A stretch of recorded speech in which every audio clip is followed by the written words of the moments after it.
So thank you for joining us tonight, November 30th, for the Flynn Fellowship Program. Tonight, I'd like to introduce myself as well as our guest speakers. My name is Cicely Podgigadak, and I am the Associate Director of Career Services, and I work with our public health, and that includes all of our nursing, as well as our health science and public health majors across Sacred Heart. Today, we have Maddie Neave, who is a current senior with the Davis and Henley College of Nursing, who has recently just wrapped up this past summer as one of the Flynn Fellows at a local oncology hospital. So I would like for her tonight, she will be going through at points, sharing her experience. And we also have Fred Flynn on the line. Fred is the one who has started this program, and we'll really want you to, because we're a smaller group, feel free to ask any questions. I know you're all muted at this point, but if you have questions along the way, by all means, feel free to unmute yourself, ask the question. If you don't feel comfortable asking the question, please feel free to put any messages to me in the chat box, and I will turn it over to you. Fred Flynn will be speaking a little brief overview and history of this fellowship program. So take it away, Fred. Okay, and thank you first to Cicely for arranging this information session, and welcome to everyone that was able to find the time to participate. This is a part of Maddie's overall marketing plan to get the word out within the population of rising seniors at Sacred Heart about the numerous internship opportunities that my program offers next summer at several leading hospitals. And we have a four-part agenda here. I'll give a brief overview of the program. Then I'll talk specifically about some of the application processes and procedures. Maddie will then address her experience as a recent program participant at Stanford Hospital and share her experience in terms of what the process was like, what the program was like, and what she really got out of it, and hopefully give you some real helpful insight into the potential value for your own career planning purposes and applying for this program. And then we'll open it up for questions. On the other hand, to make this more interesting and interactive, if you have a question that's really topical as I go through my remarks, feel free to just raise it as we go. By way of background, I'm the executive in residence for Dean Daly in the College of Nursing, and I have a real affinity toward the nursing program and the career development processes that we're working on to enable all of you to have the best possible successful nursing careers. Historically, putting things in perspective, unfortunately, in 2013, my wife, Susan, died of ovarian cancer, and I was really beholden to the quality of care she got, especially in the very late stages of her illness, specifically from the palliative care director at Greenwich Hospital and from 2 hospice-trained nurses that worked with us the last few weeks of her life. And I tried to think of something that would be purposeful and impactful to carry on my appreciation for what we experienced as a family. And I came up with this idea of an oncology nursing internship program. My research indicated, and I don't think the demographics have changed much, they've probably worsened, but there's a growing need for more and better trained nurses. There's a serious nursing shortage in America. The nursing population is aging. More and more people are getting diagnosed with cancer, and thanks to the advances in modern medicine, they're living longer. So those 4 factors all put a significant amount of pressure on the ability of the current incumbent oncology nursing workforce in the United States to care for all of these patients and to give them the quality of care that they need and deserve. And so my program concept initially was modeled after a very successful program at Mass General, the Galoni Oncology Nursing Program, and I partnered with them for several years to perfect mine, and then I embellished mine. But in 2014, what was intended to be a 1-hospital pilot program at Greenwich Hospital morphed into 11 interns at 5 hospitals, including not just Greenwich Hospital, but Stanford Hospital, Wentworth Douglas Hospital in Dover, New Hampshire, Dana-Farber, and Mass General, and it's grown by leaps and bounds, as I'll tell you as we go. In fact, in the 8 years this program has been in place, we've had over 3,000 applications for 230 positions. And that's using a base of 10 to 12 clinical partner hospitals in my program.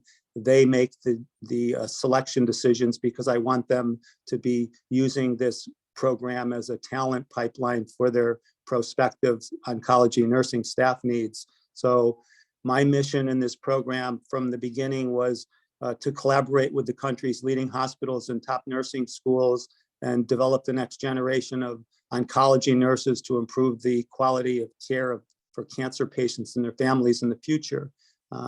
And so the gist of my program is an 8 to 10 week comprehensive immersion in all aspects of oncology nursing and expert training in compassionate care, including palliative care. There's also a significant pre-work segment to this program involving 3 leading books in this field and 2 leading online courses that are prerequisite work before you show up for your internship. And what's really interesting I've observed is by the time you get through the pre-work, you're as conversant as most of the first-year nurses on the floor you'll meet. The key to success of this program is the fact that it's preceptor-based.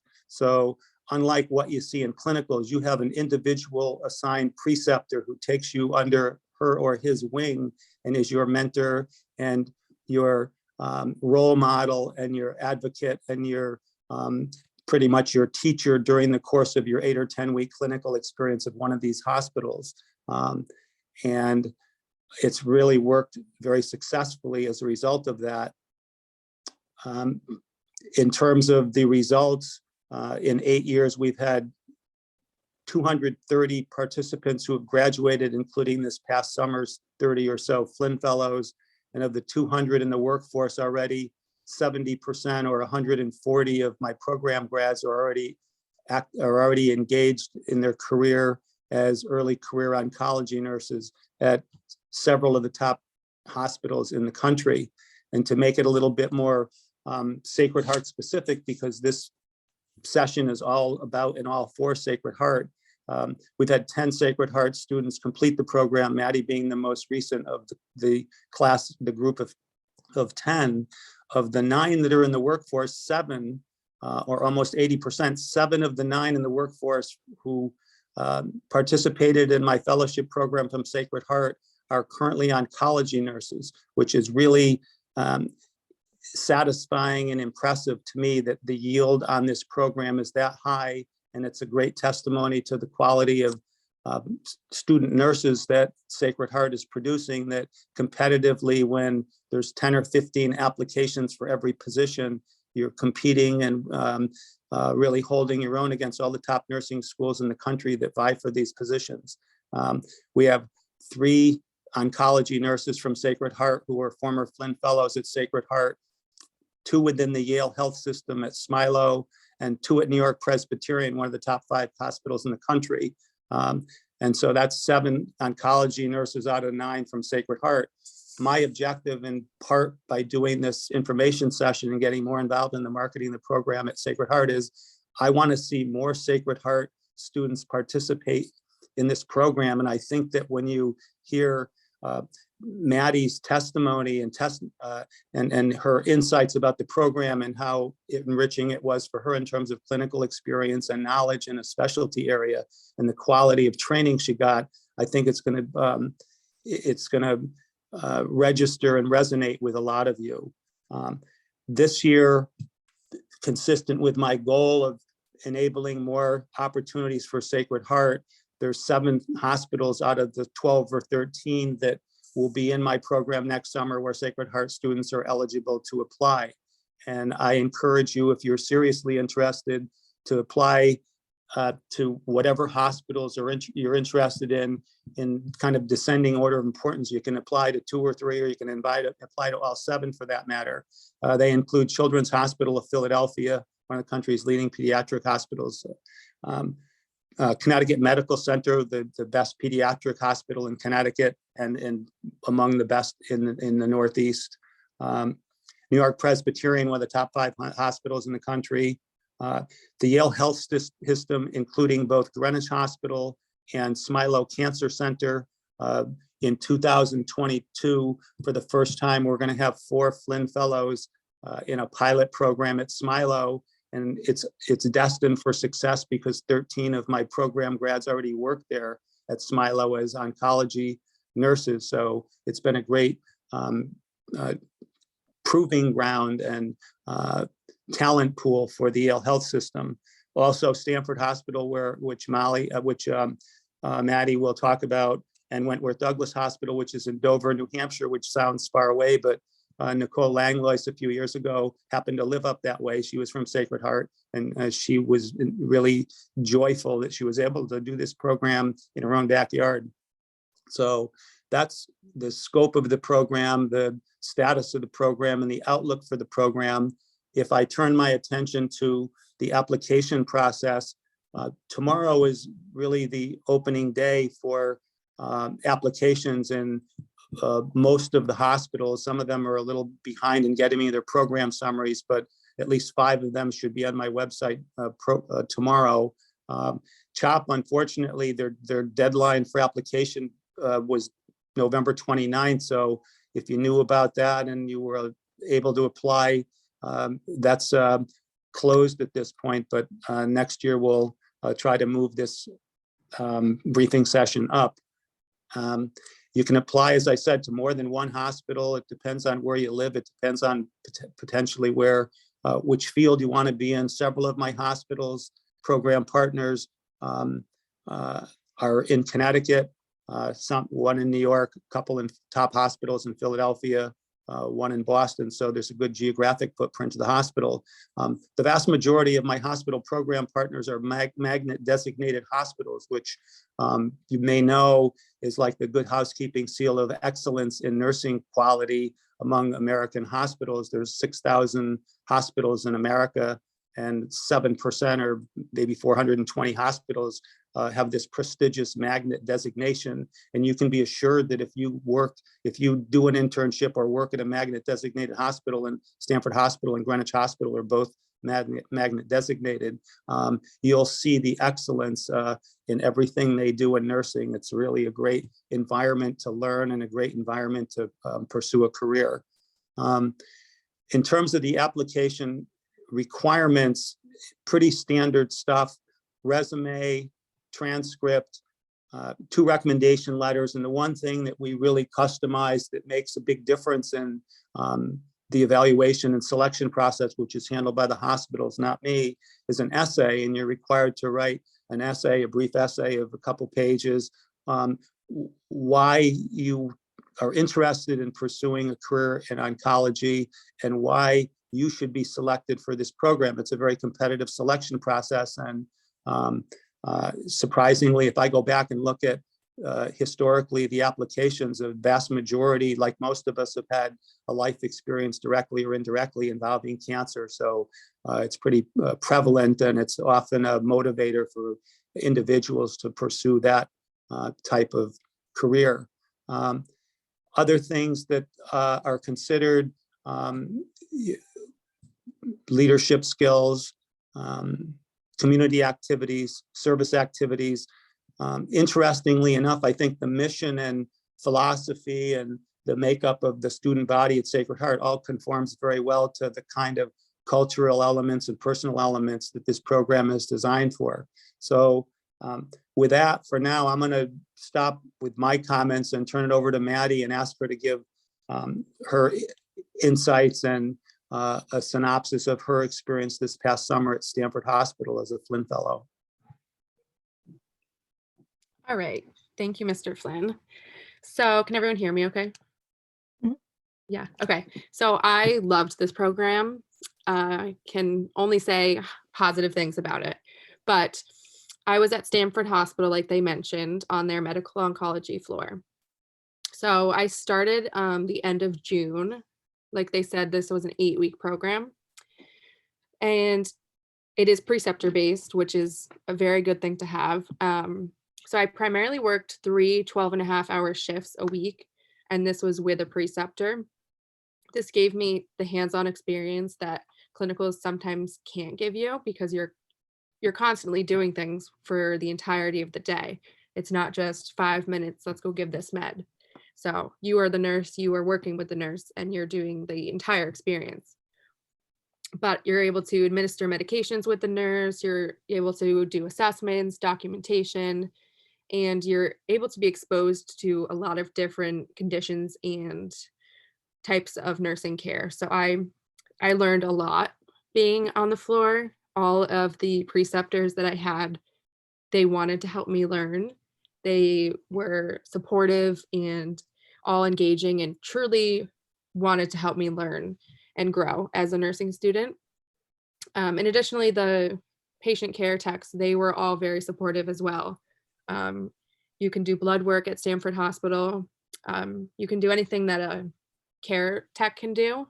So they do blood work, they do EKGs. So you guys can do all of that as a Flynn Fellow. And then you can do anything with the nurse. The only thing I couldn't do with the nurse was putting in IVs, obviously, but everything else I could do with the nurse. So you really got so much hands-on experience, and I learned so much more in my internship than I did in all of my clinical experiences combined, I would say, because you truly have so much hands-on time. So also the management at Stanford was great. They were super helpful. They wanted to make sure that I was comfortable at all times, and they helped to give me different learning opportunities as well. If there was something going on the floor, the charge nurse would be like, hey, come look at this, or come watch this. So the entire floor, they knew who you were, and they were very supportive and thankful to have you there because you are helping them, and they do want to help you learn and grow as a nurse. So it was a really supportive and comforting environment. I did really love Stanford Hospital. But in addition to just the precepting and working on the oncology floor, there are a lot of shadowing experiences. So I will list some of the shadowing experiences that you can do, well, that you do at Stanford Hospital. So you can do something at Bennett Cancer Center, the Outpatient Infusion Center, the operating room, pain and palliative care team, oncology clinical nurse leader, oncology nurse navigator, nutrition consultation, radiation therapy, and chaplain. So all of these experiences really gave me a good look as to the entire care of a patient. As a nurse, you're just worrying about the nursing care, but I was able to shadow with different people along the way, and I was able to understand what patients are going through in a better sense because I was watching it from the forefront. So that really helped me see the entirety and the entire aspect of oncology care. So I did learn a lot about different treatments and different oncology related things. So I think the shadowing experiences was definitely a very, very, very good experience because you don't get that anywhere else. Overall, I loved the fellowship. It really expanded my knowledge in oncology nursing, and it's really helped me feel prepared as a nurse. Going into clinical this semester, I felt so much more prepared, and I felt like I knew more of what I was doing, and I was just more comfortable. And overall, it helps me fall in love with oncology nursing further and fall in love with nursing in general. But overall, was given so many opportunities to learn and become proficient in hands-on skills. And I think that's the most valuable thing. But I think the program was amazing. Mr. Flynn is awesome, and he really wants to help you be the best you can be. So I cannot recommend it enough. Thank you, Maddie, for your insight. And thank you, Mr. Flynn, for speaking a little bit to the program. I did have a question that just came up in the chat, so I just wanted to ask that before we open it up to some others. So just bear with me a quick moment. With regards to preparation for this, if selected or as part of the candidacy, are there specific classes, books, that individuals will need to read or be prepared for in, putting them as a ideal candidate for the role? Other things is, if those things are if those things are required, additional classes, maybe certifications, et cetera, before entering. I had just been asked the question with regards to, is it part of the Sacred Hearts traditional billing, et cetera. And I guess maybe this question might be geared more for you, Maddie, in terms of, do you feel like you needed additional classes and or books to help prep you for this role? So to answer the question, after you are selected as the Flynn Fellow, you do have to read 3 books, which I loved reading, by the way. So these 3 books were just to show you more about palliative care and hospice care and really teach you some insides on death and dying.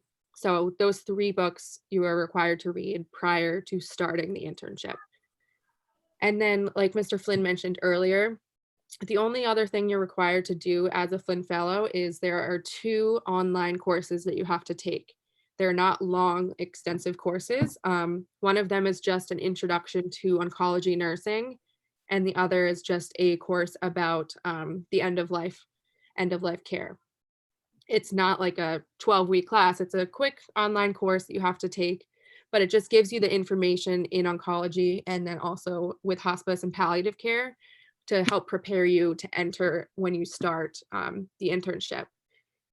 When I started the internship in June, you do go through orientation. So I went through the same orientation that other workers in the hospital did. So I went through the hospital specific orientation for Stanford Hospital, but then also the nursing orientation. So you get all of that training there as well. In terms of what I wasn't prepared for, the only thing going into it that I didn't know how to do was blood work. And this is something that they teach you there. Because in nursing school, they don't teach you that. So it's kind of unique to Stanford Hospital. So, but during orientations, they teach you how to do that. And then they have a process of how you can become certified to do it independently. So it's not like you're just thrown in the workforce, like, go get this blood. So it's not a scary, abrupt transition.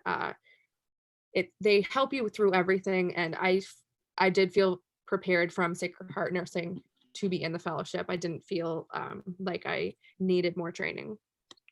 So those classes, the 2 classes that you had spoken about, were online classes. They weren't as if they were for credit or anything like that through Sacred Heart. They were just through the program. It's just like a credit on class online, sorry. And they give you the sign-in information, and they give you all of it to access it. And then you just have to complete it. So it's just like a 5-6 hour course where you take it and you complete it. And then once it's completed, you're set to go for the fellowship.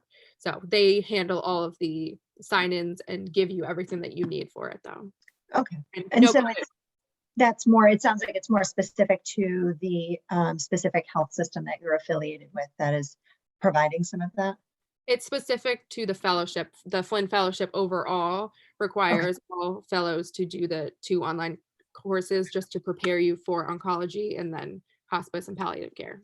Okay, perfect. Thank you.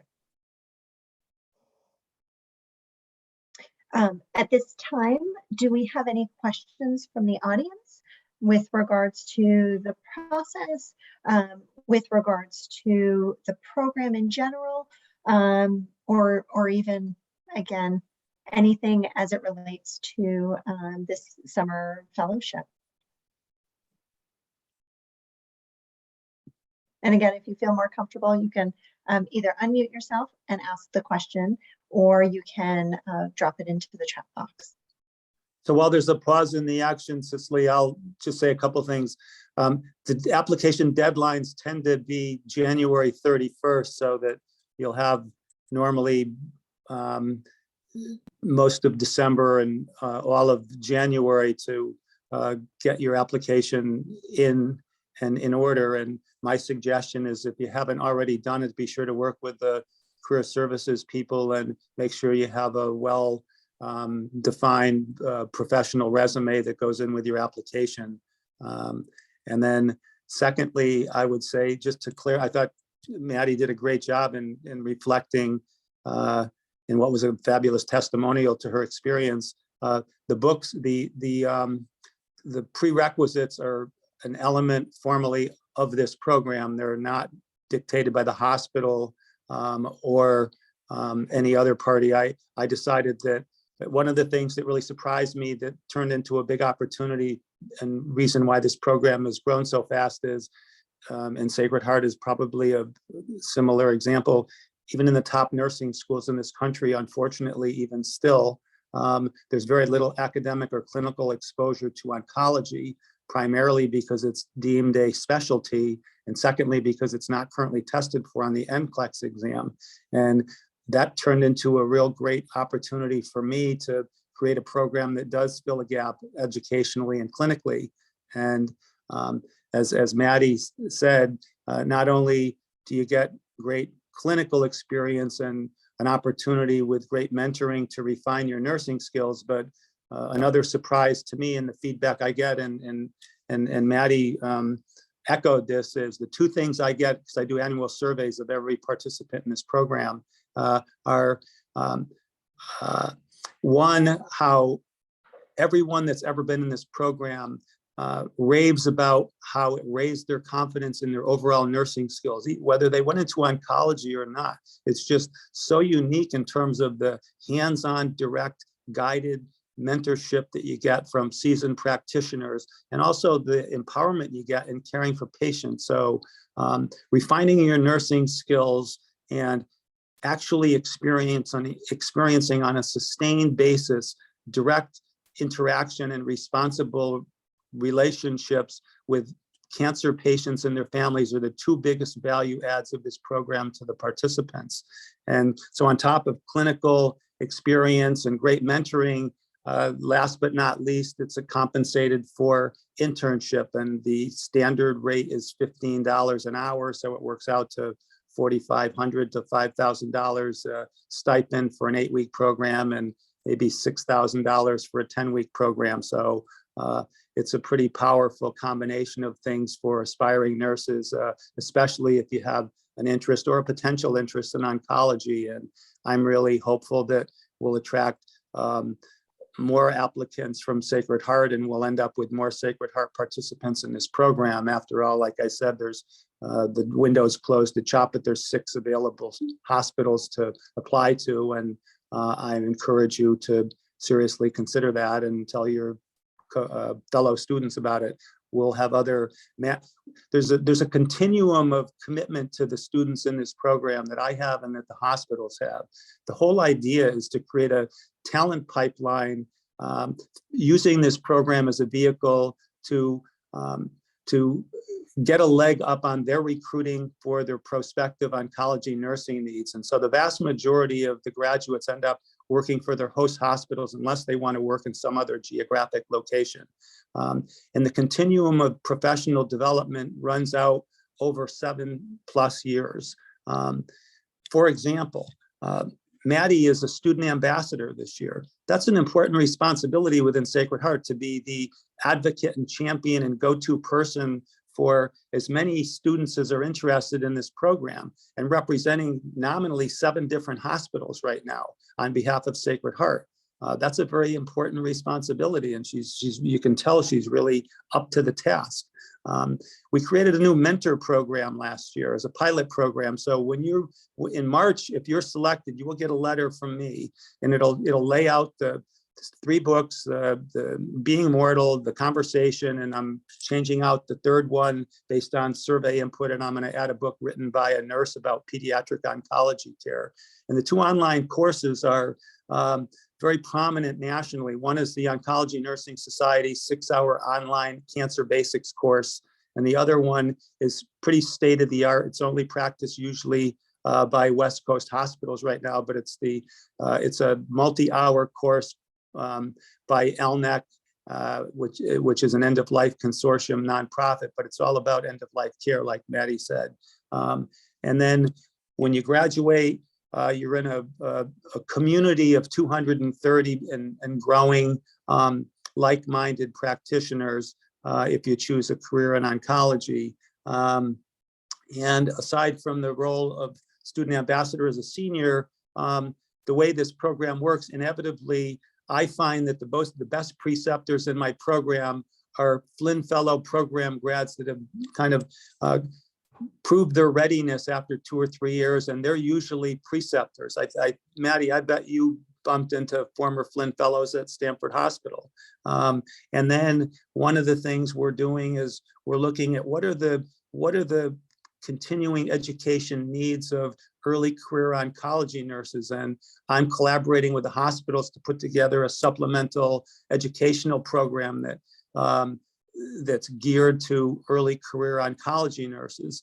And I was fortunate enough separately a couple of years ago to partner with the Jonas Philanthropies, and we now offer a DNP scholarship for students who typically are 5 or 7 years into their career who want to pursue their Doctor of Nursing practice degree. And we have a 2-year annual $15,000 scholarship program that 4 or 5 Flynn Fellows every 2 years are awarded. So my hope is to continue to bolster the breadth of this program, and it's already the largest privately funded oncology nursing development program in the country, and everybody that's in this program is committed to continuous improvement. And so we're looking for the best and the brightest and the highest motivated, and most, as I said, are motivated by life experience. And so I hope you'll consider it and talk to your friends about it. And if you have any questions on the program, or and we're going to keep the line open for questions, but Maddie's the focal point for questions and the program marketing within Sacred Heart. Thank you. And the question I was going to ask, but I think you just touched on, it looks like a lot of host hospitals of some of the Sacred Heart students have been at Stanford Hospital. Maddie, were they specific to a preceptor and alumni of Sacred Heart, or you just happened to during your time there over the summer? So I met multiple, I think 3 new nurses at Stanford Hospital who were in the Flynn Fellowship. So they were not precepting yet, they were newer nurses, but I did get to meet them. So they were obviously looking out for me, and they knew I was a Flynn Fellow and knew who I was. So they were on my side a little bit.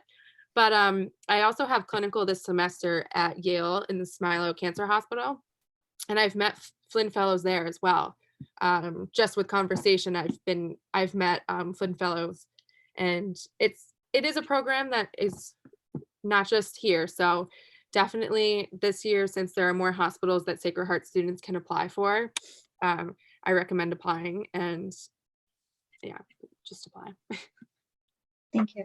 What was your timeline specifically when you were just, again, knowing that we're about to hit finals, just in terms of managing the timeline yourself? Can you give any advice to the application process? Yeah, so do your finals, focus on finals, and then apply. Applications are not due until the end of January. So finish out the semester and then worry about it. Maybe ask your professors that you want for your references, but you do have time. I did apply in January, and I found out the beginning of March that I did get the position, but it's not something that needs to be handed in tomorrow. You do have time to do this, so it shouldn't affect your studies. Perfect. Thank you. Does anyone have questions? Don't be bashful.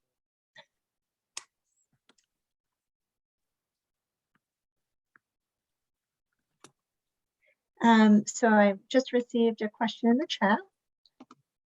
And are there different times for the internships over the summer, depending on the hospital, or is it usually through June and July?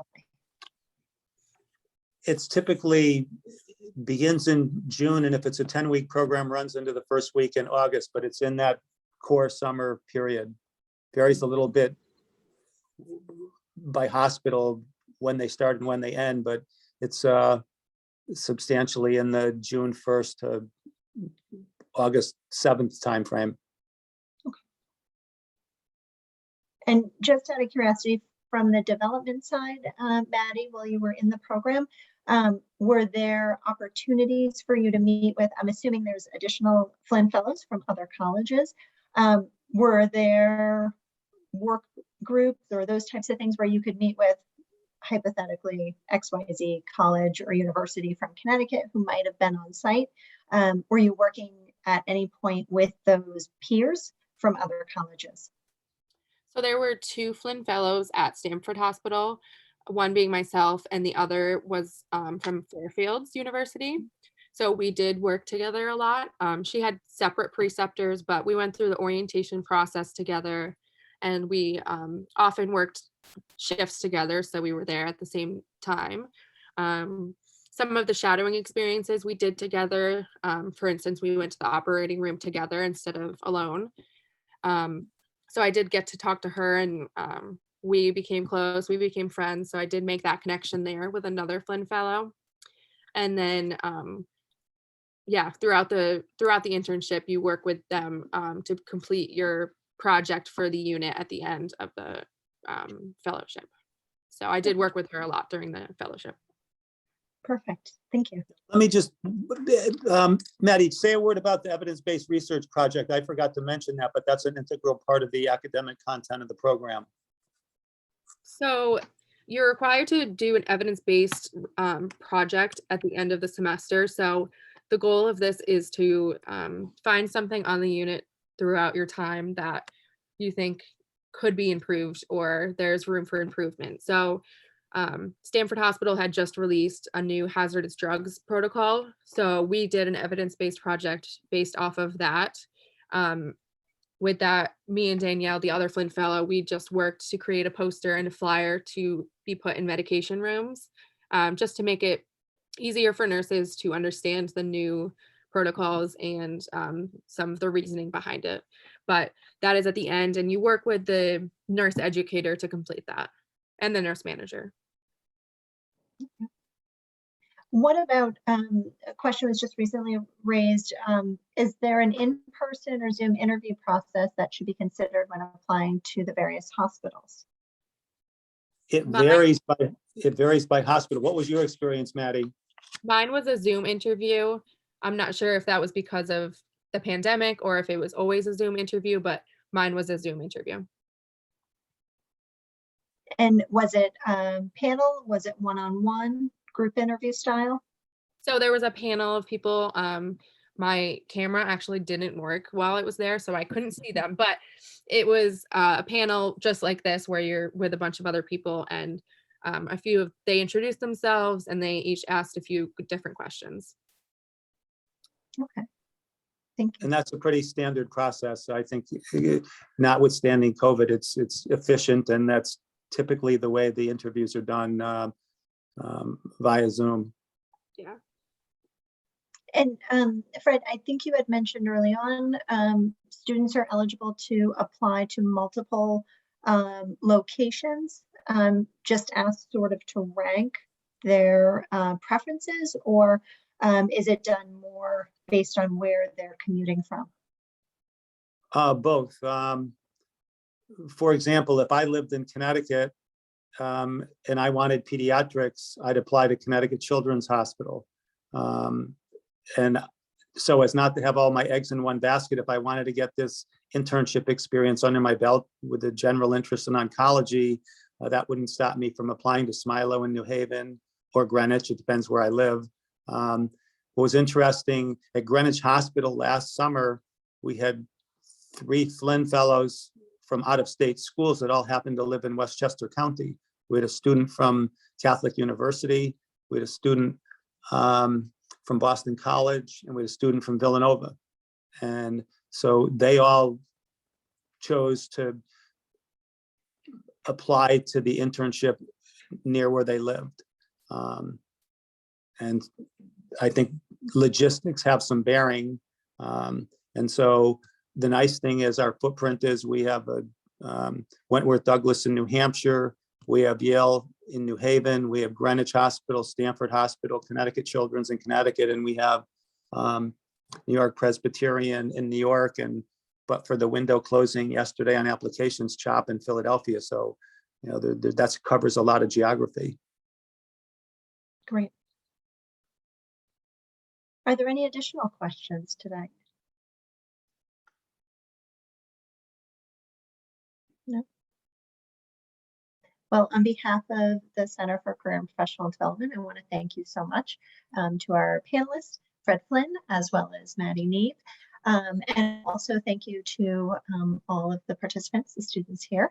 Again, it is this program is geared towards rising seniors. So the summer of your junior year. Hope you are all doing a successful first semester in your studies. But if there is anything that you need from either myself or anyone on my team, resume writing, interview prep, if you need any assistance, cover letter, etc., please do not hesitate to reach out. And again, I want to thank you for all of your time. I noticed that Maddie had just put her contact information in the chat box. I will also put mine as well. So if you want to schedule an appointment, you can also do that through Handshake.